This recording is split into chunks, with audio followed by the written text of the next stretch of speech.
ஒருவர் நம்மை காதலிக்கிறாரா இல்லையா என்று எவ்வாறு அறிவது? இது மிகவும் அருமையான டிப்ஸ். உங்களுக்கு பிடித்து சில விஷயங்கள் கூட ஞாபகம் வைத்திருப்பார். உங்களின் அழகை தவிர உங்கள் அறிவின் மீது தீவிர ஆசை கொண்டிருப்பார். நீங்கள் சீக்கிரம் தூங்க வேண்டும், எப்பொழுது எண்ணெய் வைத்துக் கொள்ள வேண்டும், குளிர்ச்சியாக என்ன சாப்பிட வேண்டும், எந்த கிளிப் நல்லா இருக்கும், என்ன ஆடை அழகா இருக்கும், இப்படி டிப்ஸ் அதிகமாக சொல்வார். உங்களுடன் இருக்கும் சமயத்தில் அவர் அம்மாவே கூப்பிட்டாலும் அம்மா அவசர வேலையில் உள்ளேன், பிறகு அழைக்கிறேன் என்று சொல்வார்.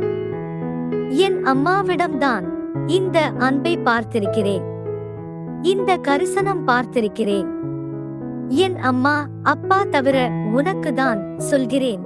இப்படி பேச ஆரம்பிக்கும் பொழுது தெரிந்து கொள்ளலாம்.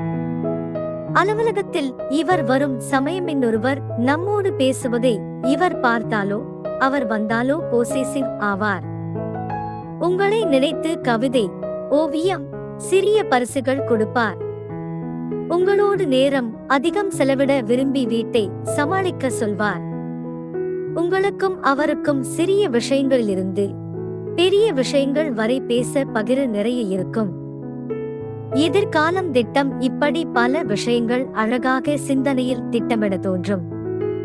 பண்டிகைகள், முக்கியமாக காதலர் தினம் அப்படி வந்தால் ரோஜா பூ, டெடிபேர், பூக்கள் எல்லாம் ஆபீஸ், வீடோ அட இமெயில் வழியாகவோ கூட உங்களை தேடி வரும். உங்களை நன்றாக ரசிப்பார். உங்களால் அந்த மனிதரின் மெல்லிய உணர்வுகளை கண்கூடாக காண முடியும். பார்க்க 6 அடி உயரம் இருந்தாலும் உங்கள் முன் மட்டும்தான் அழக்கூட செய்யலாம். அவ்வளவு இயல்பாக, மென்மையாக, உரிமையாக, அழகாக உள்ள காதல் மட்டுமே இரு நெஞ்சங்களை தொடும். இந்த விஷயங்கள் எல்லாம் தென்பட்டால் அவர் உங்களை நேசிக்கிறார் என்று அர்த்தம்.